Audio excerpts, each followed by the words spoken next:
Très bien. Mes chers collègues, merci de votre présence. On va ouvrir la commission tout de suite de manière à ne pas perdre de temps et j'imagine que certains de nos collègues vont nous rejoindre au fur et à mesure.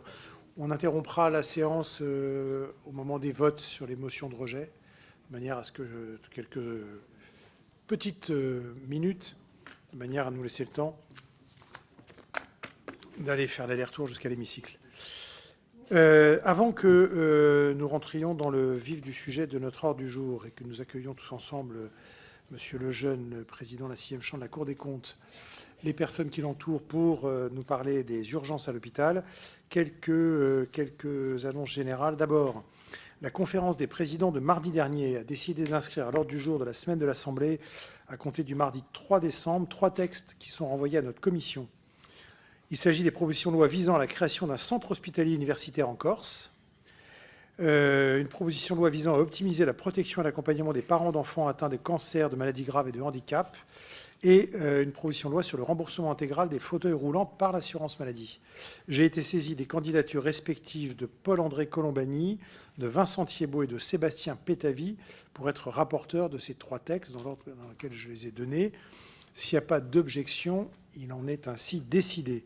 Et donc, je précise que notre commission examinera ces 3 propositions de loi le mardi 26 novembre. Par ailleurs, en vue de la journée qui lui est réservée le jeudi 12 décembre, le groupe socialiste et apparenté a demandé ce matin l'inscription de 3 textes qui sont renvoyés à notre commission. Il s'agit des propositions de loi suivantes.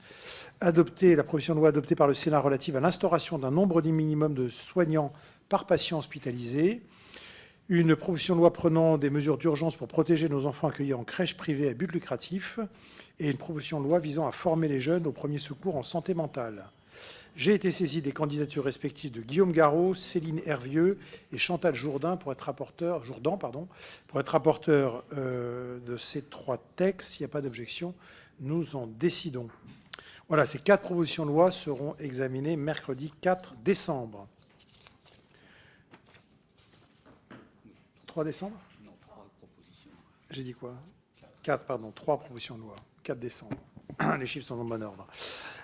Enfin, la semaine dernière, nous avons créé une mission d'évaluation de la loi du 11 février 2005. Vous vous souvenez de cette grande loi sur le handicap pour l'égalité des droits et des chances, la participation et la citoyenneté des personnes handicapées, dont Christine Lenabour et Sébastien Pétavy sont les rapporteurs. Je remercie les groupes politiques de m'avoir communiqué le nom de leurs représentants au sein de cette mission d'évaluation, qui sera donc composée, je vais en donner lecture de manière à ce qu'on soit tous d'accord, outre des 2 rapporteurs, elle sera composée donc d'Anaïs Bellassouefa Chérifi pour le groupe LFI, de Théo Bernard pour le groupe RN, d'Olivier Fessat pour le groupe UDR, de François Gernigon pour le groupe Horizon, de Justine Gruet pour le groupe DR, de Karine Lebon pour le groupe GDR, d'Arnaud Simion pour le groupe socialiste, de Nicolas Turquois pour le groupe démocrate et de Stéphane Viry pour le groupe LIOT. Voilà les quelques annonces générales qu'il fallait que je fasse avant, Monsieur le Président, que je me tourne vers vous pour rappeler aux membres de la Commission que la Commission des affaires sociales a choisi chaque année un thème sur lequel elle demande à la Cour de lui remettre les conclusions d'une enquête en application des dispositions de l'article 132-3-1 du Code des juridictions financières. Voilà, je le dis notamment pour les nouveaux députés. Le bureau de notre commission se réunira d'ailleurs le mercredi 11 décembre pour choisir le prochain thème qui sera soumis à la Cour. Le 5 décembre dernier, donc il y a à peu près un an, la présidente Charlotte Parmentier-Lecocq avait demandé à la Cour de nous communiquer les conclusions d'une enquête sur les urgences hospitalières. Et donc je remercie la 6e chambre pour ce rapport qui a été communiqué à l'ensemble des commissaires. Et je remercie le président Lejeune, tout jeune dans l'exercice, de venir nous présenter ses travaux. À l'issue de votre intervention, Monsieur le Président, je donnerai la parole aux orateurs des groupes et aux autres députés pour 2 minutes chacun, et vous pourrez ensuite répondre à l'ensemble des questions. Voilà, Monsieur le Président, je suis très heureux de vous accueillir, et je vous donne maintenant la parole. Merci, Monsieur le Président, Mesdames et Messieurs les députés. Peut-être en préalable pour vous présenter ce rapport, d'abord vous dire que c'est un rapport qui a été construit certes avec la 6e chambre, mais avec 11 chambres régionales et territoriales des comptes sur les 17 que compte l'ensemble du territoire français, au sens donc très large, à travers ces 11 chambres, 40 hôpitaux, 40 structures d'urgence ont été auditées, et donc nous avons là un panel assez important. C'est pas fréquent que nous ayons un exercice d'une ampleur aussi importante, et on peut donc estimer que nous avons là un travail très représentatif. Ce travail a été mené par une équipe que je tiens à présenter, Yves Colcombé qui était le rapporteur général, Christophe Gauthier et Alice Bonnet qui étaient rapporteurs généraux adjoints, qui étaient l'un en Nouvelle-Aquitaine et l'autre pour Alice en Auvergne-Rhône-Alpes, d'où je viens, c'est pour ça que je connais le sujet pour y avoir effectivement aussi participé, et Sundar Ramanathan qui est derrière et qui est conseiller référendaire en service extraordinaire à la 6e chambre. Alors, pour démarrer peut-être, donner peut-être le périmètre de des urgences et du travail que l'on a pu faire, d'abord rappeler que les urgences, c'est une définition bien précise qu'il faut toujours avoir en tête. C'est une prise en charge de tous les patients qui nécessitent des soins urgents, 24 heures sur 24, 7 jours sur 7. Définition, je crois que vous verrez après qu'elle est importante à rappeler. Et cette prise en charge doit normalement ne pas excéder les 24 heures aux urgences. Et normalement, s'il y a suite, une hospitalisation doit avoir lieu. Sinon, bien évidemment, il y a un retour à domicile ou en EHPAD. En tout cas, les 24 heures maximum dans les urgences. Peut-être pour vous donner les chiffres que vous voyez, les urgences... Il y a 3 fonctions dans les urgences et nous n'allons voir que la 3e fonction qui va être étudiée dans ce rapport.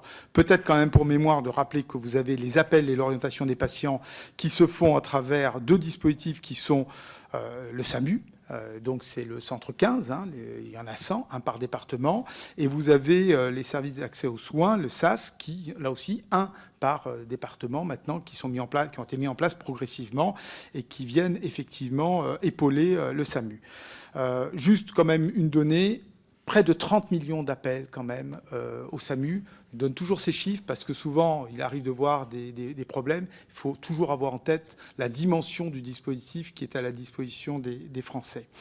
L'intervention sur place, une fois qu'il y a les appels, il peut y avoir une intervention qui nécessite des transports pour les personnes accidentées, en détresse sanitaire. Et vous avez 388 SMUR qui interviennent sur l'ensemble du territoire pour vous donner une activité, 730 000 sorties sur une année. Et enfin, l'accueil et le traitement des urgences en établissement hospitalier, avec les antennes éventuellement qui pourraient apparaître. Il y a 694 structures des urgences. C'est ce qu'on appelle dans le langage habituel des Français, ce sont les urgences. Ce sont les lieux physiques que l'on retrouve dans les hôpitaux. Peut-être une donnée là aussi, 21 millions de passages en 2022, pour vous donner des chiffres qui sont complètement consolidés. Ça vous donne là aussi l'activité des urgences en France. Peut-être, puisque nous allons voir vous avez dû voir que le rapport se fait en 3 temps, mais peut-être que vous ayez en tête, quand on a regardé la situation des urgences et qu'est-ce qui explique pourquoi les urgences sont en grande difficulté. Vous avez 5 éléments qu'ensuite on va décliner dans les 3 parties. D'abord, les urgences sont en difficulté parce qu'il y a de moins en moins de médecins de ville. On y reviendra. C'est le premier phénomène. Et donc, les urgences constituent un repli comme des soins de premier recours à défaut de médecins de ville. Deuxième élément, le vieillissement de la population. C'est inéluctable. Et vous verrez que ce que je suis en train de dire, ce sont des choses qui sont dans la durée. Le vieillissement, c'est pour longtemps. Les médecins de ville qui manquent, c'est pour un certain temps, en espérant que les mesures qui ont été prises fassent effet dans quelques années. Donc vieillissement de la population qui joue bien évidemment sur les urgences. Troisième point, c'est la ressource humaine au sein des urgences. Donc on retrouve le problème des ressources humaines qui crée des tensions pour accueillir les patients. Le quatrième phénomène que vous verrez, c'est la difficulté à trouver des solutions à la sortie des urgences, notamment des lits d'hospitalisation. On retrouvera le problème des ressources médicales dans les hôpitaux. Et le cinquième, qui normalement est le plus facile peut-être à régler, c'est le défaut de pilotage du dispositif que l'on a pu constater actuellement. Voilà, je vous ai redonné ces 5 points, parce qu'il faut avoir en tête la tension que peuvent avoir les urgences, qui sont des tensions dans la durée. Il n'y a pas de méthode miracle. On va essayer de donner des recommandations qui permettent à optimiser le dispositif, mais les problèmes de ressources humaines ou d'évolution de la population, notamment en âge, sont des dispositifs dans la durée.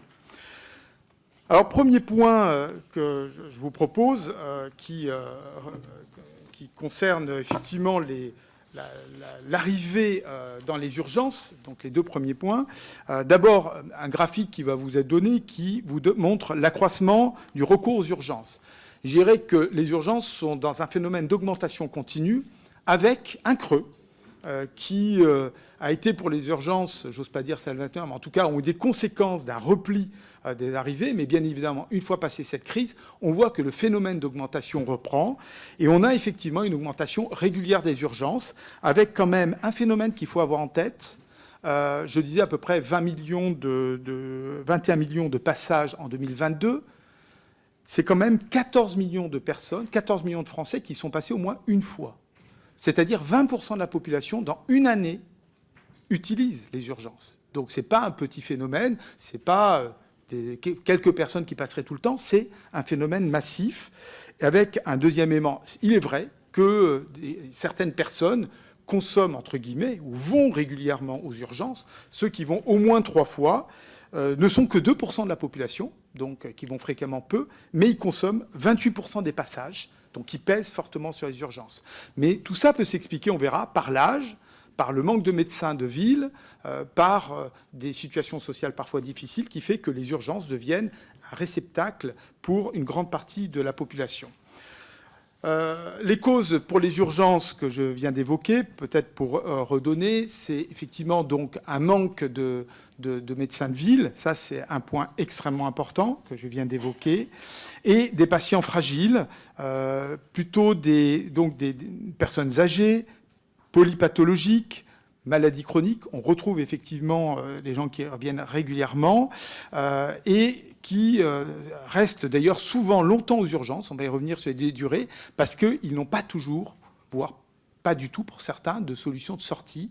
Et donc là, nous avons un public fragile qui sera un fil rouge peut-être de cette présentation. D'ailleurs, au passage, ça explique pourquoi, parce qu'on s'interroge toujours, vous savez que aux urgences, les cotations des entrées sont CCMU 1, 2, 3, 4, 5, et les 1 et 2 sont les moins graves. Et souvent, on dit, mais un peu avec peut-être une tendance à dire, mais les Français abusent, vont aux urgences, et 70% des gens, finalement, n'ont pas un caractère particulièrement justifiant les urgences. D'autres dispositifs pourraient suffire. Mais là, on retrouve la faiblesse des soins de ville, on retrouve la difficulté de trouver des solutions pour les personnes, et je reviens sur les personnes âgées notamment, et donc ce serait faux de penser que 20% de la population va aux urgences par plaisir. On voit qu'il y a effectivement une situation de difficulté de trouver des médecins traitants ou des médecins de ville disponibles quand les personnes en ont besoin.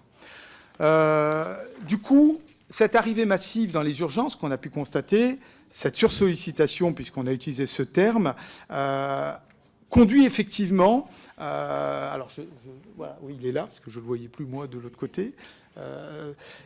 Du coup, les conséquences sont assez importantes pour les personnes qui passent aux urgences. D'abord, les durées de passage sont extrêmement, deviennent de plus en plus importantes. On a vu des chiffres, et vous les avez, y compris dans les annexes du rapport, des chiffres qui vous montrent comment les durées de passage augmentent, avec parfois des problèmes de trouver une solution avant la nuit. Et pour les personnes âgées, je reste sur cette population fragile, on évalue effectivement un risque qu'une personne de plus de 75 ans qui reste la nuit aux urgences voit son risque de mortalité augmenter de 40%. Donc là, nous sommes sur des sujets extrêmement sensibles en termes de conséquences sur les personnes. Deuxième point, on a constaté une augmentation des événements graves. Alors, dans le langage, on appelle ça les événements indésirables graves associés aux soins, les EIGS. J'utilise les termes techniques, mais ce sont des événements graves sur lesquels, vous avez pu voir dans le rapport, ces chiffres oscillent selon les instituts, que ce soit la HAS ou bien l'association du SAMU Urgence, entre 150 et 200, avec, pour un certain nombre, des décès qui aurait pu être évité si la pression sur les urgences n'avait pas été telle qu'on la connaît aujourd'hui. Dernier point, l'afflux de personnes combiné, on y reviendra après, avec le fait qu'on manque de ressources humaines, conduit à des fermetures temporaires ou des restrictions d'accès aux urgences. Alors je distingue bien les deux points d'ailleurs sur ces deux notions.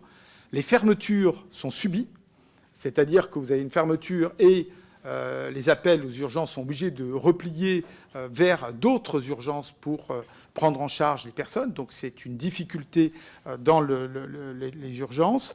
La restriction d'accès aux urgences est un dispositif qui a été construit et qui consiste effectivement à avoir une régulation via le 15 et qui permet effectivement éventuellement de réorienter quelqu'un en dehors des urgences pour éviter de prendre en charge des gens qui ne sont pas en grande difficulté. Ça a eu des effets quand même positifs. Après, il faudra le mesurer dans le temps. On a 15 à 30% des passages aux urgences en moins et ça touche notamment les situations les moins graves. Donc, à ce titre-là, ce n'est pas sans intérêt, mais là, ça méritera peut-être dans le temps de regarder plus précisément.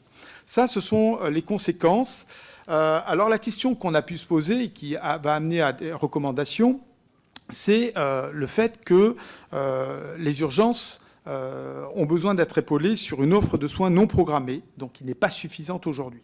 Alors, il y a eu plusieurs dispositifs qui ont été mis en place, puisqu'on voit bien qu'on a de moins en moins de médecins de ville. D'abord, la PDSA, ce qu'on appelle la permanence des soins ambulatoires, c'est-à-dire ce qu'on appelait les gardes de médecins, pour utiliser un terme peut-être vocabulaire plus habituel dans le langage français, qui n'est plus obligatoire depuis 2003 et qui aujourd'hui se fait sur la base du volontariat. D'abord, c'est intéressant de voir que 40% des médecins font ce volontariat, donc il existe, et donc ça permet effectivement de soulager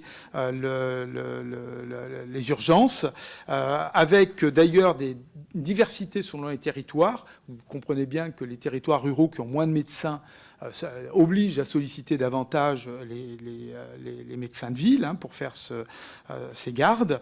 Il y a des mesures incitatives qui ont été mises en place, des dispositifs, des maisons médicales de garde qui ont été mises en place. Donc tout ça sont des mesures plutôt positives qui ont été mises en place et qui permettent d'apporter finalement un dispositif d'accueil dans ce dispositif d'accueil de personnes qui ne sont pas dans des situations graves et qui permettent d'éviter de passer aux urgences.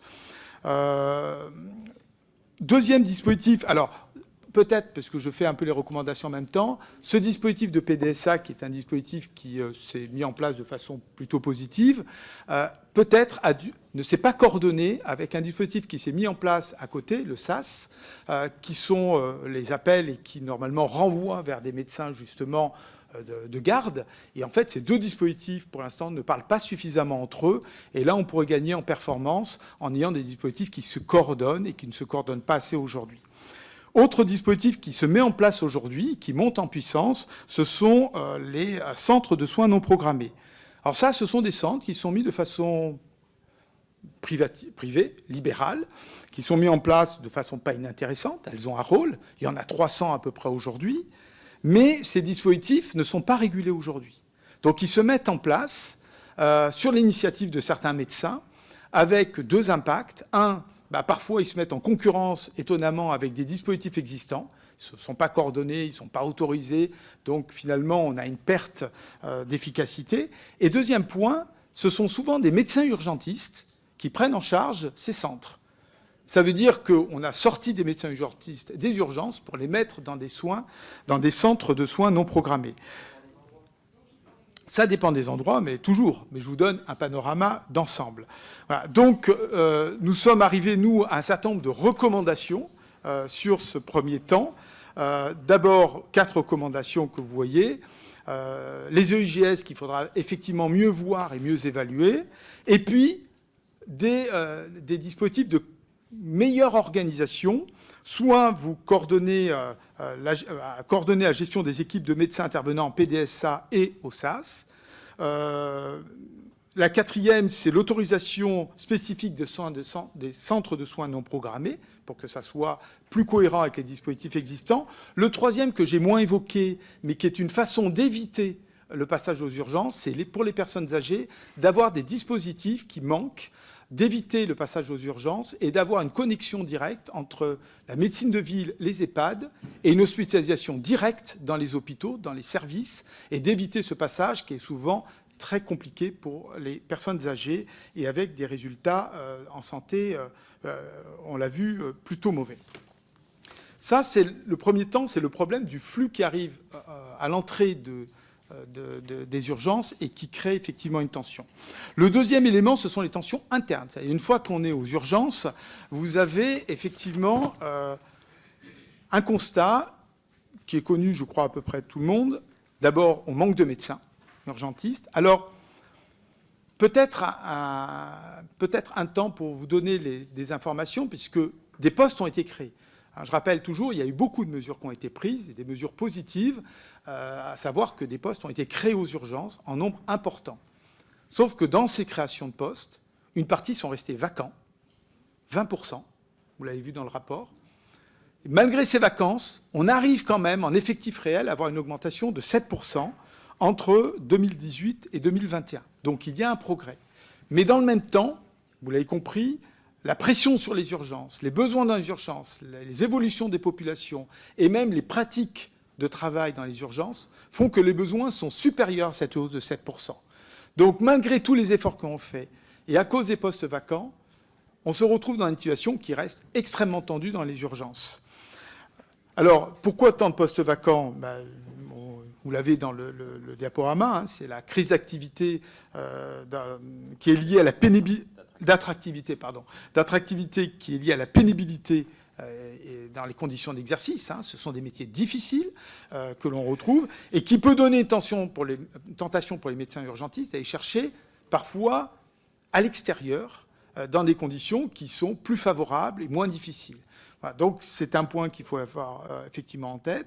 D'ailleurs, je cite au passage pour les personnels paramédicaux, pour ne pas les oublier, qu'on cite dedans, on a moins de problèmes pour récupérer des personnels paramédicaux, mais le turnover est fort, c'est-à-dire il ne reste pas très longtemps et on arrive toujours à recruter. Donc là, par contre, c'est le turnover qui est plutôt un point que l'on peut remarquer. Alors, devant cette pénurie, de toute façon, on n'a pas plus de miracles à la cour. On ne va pas créer des médecins. Donc, pour l'instant, il y a une augmentation de formation des médecins, mais ça prend du temps, vous le savez. Et donc, on a encore quand même quelques années où on a un défaut de médecins. La seule solution que l'on a pu préconiser, c'est quand vous avez plusieurs hôpitaux sur un territoire, il arrive qu'à un moment donné, vous soyez plutôt avec un hôpital qui a une ressource sans trop de difficultés, et un autre qui a des difficultés. Et après, ça peut être l'inverse. Et donc, l'idée, c'est de mutualiser, de créer des équipes territoriales pour mieux, on va dire, organiser le temps médical entre les hôpitaux d'un territoire. Ça, c'est le constat sur les ressources humaines qui est peut-être le constat le plus difficile. Le reste, sur les autres points. D'abord, un point positif, la situation bâtimentaire s'est améliorée. Là, les efforts, les investissements qui ont été faits commencent à porter leurs fruits, même s'il faut continuer à faire ces efforts-là. On est loin d'être au bout, mais un certain nombre de travaux dans les urgences ont permis d'améliorer les conditions de travail et l'accueil des patients. Deuxième élément, le circuit des patients s'est mieux organisé. On sait mieux faire un circuit court et un circuit long selon que la gravité est faible ou forte. Là aussi, il y a une expertise qui s'est mise en place et les équipes s'organisent mieux. Ce sont des dispositifs à généraliser, à renforcer, mais ça se met en place. Le point qui va être le point le plus compliqué, mais là aussi difficile, ce sont les sorties. Les sorties des urgences, et notamment les hospitalisations, c'est de trouver des lits d'aval. On va retrouver le même problème. C'est-à-dire un manque de personnel, alors là, pour le coup, paramédical, là, il joue complètement, parfois de personnel médical, et on se retrouve dans une situation où ce ne sont plus des fermetures de lits, au sens administratif de terme, c'est des fermetures par manque de personnel. C'est-à-dire ces lits, à la limite, ils peuvent être là, mais vous n'avez pas les personnels, donc vous ne pouvez pas accueillir les personnes. Et on se retrouve finalement dans une situation où les lits, effectivement, d'accueil peuvent manquer, et nous avons effectivement, la question qu'on s'est posée, c'est, alors le terme utilisé par les hôpitaux, c'est l'ordonnancement des lits, c'est de mettre un ordre, de mettre une priorité pour les lits. Et finalement, on se rend compte que certains secteurs, vous avez dû, j'imagine, dans vos fonctions, visiter des hôpitaux, il peut arriver dans les services que vous ayez des espaces, dans d'autres où c'est plein. Et pour les urgences, par moment, il faut toujours mettre un patient à la sortie pour être surveillé dans un service, même si c'est provisoirement, que de laisser aux urgences dans des conditions où ce n'est pas le lieu de les recevoir. Donc là, on a une question d'organisation, d'ordonnancement des lits, qui doit se faire au sein de l'hôpital, avec une priorité et peut-être de réserver des lits pour les urgences, pour accueillir.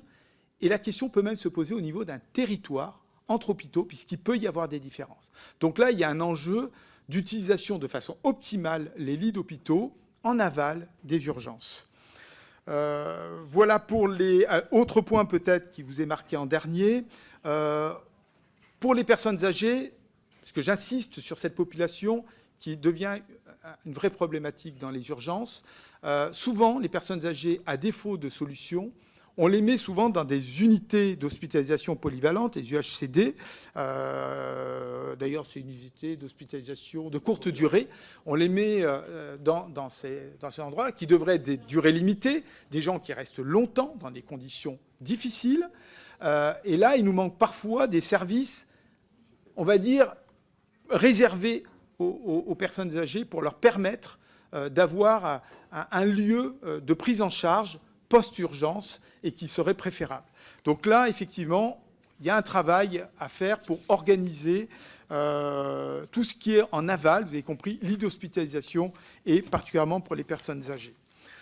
Vous avez les recommandations derrière. Alors bien évidemment, il nous faut absolument, d'abord, vous avez compris, établir précisément les besoins à moyen terme pour les médecins, même si on sait que c'est difficile. Il faut en tout cas qu'on puisse mieux analyser les besoins au niveau des urgences, généraliser les équipes territoriales, puisque c'est comme ça qu'on utilisera mieux la ressource. Et vous avez compris l'enquête nationale qui devrait être faite sur la gestion des lits en aval des urgences, qui est un sujet important. Tout ça pour optimiser les moyens dont peuvent disposer les hôpitaux. Le dernier point, rapidement, d'abord le pilotage. C'est le dernier point sur défaut de pilotage. D'abord, un point positif, la réforme du financement des urgences. Jusqu'à présent, vous savez qu'elle était, jusqu'à 2020, elle relevait du fameux système dit de T2A pour être financée. On est passé à un système que nous, on estime plutôt, en tout cas plutôt intelligent, qui est sur trois dimensions. Une dimension populationnelle, qui a vocation finalement à couvrir les charges fixes, une dotation à l'activité, qui effectivement va prendre en compte l'activité, mais en prenant en compte vraiment ce qui est lourd, est bien payé, ce qui est moins lourd et moins bien payé en termes d'actes. Voilà, donc ça, c'est à l'activité. Et puis, vous avez un petit bout. Alors, c'est 53-47, je crois, enfin, où on est à peu près, mais vous avez un petit bout de 2% qui est à la qualité. Je vais y revenir parce que c'est un point qui peut peut-être interpeller dans sa faible dimension, qui a pour but d'apprécier la qualité, de prendre en compte la qualité des soins.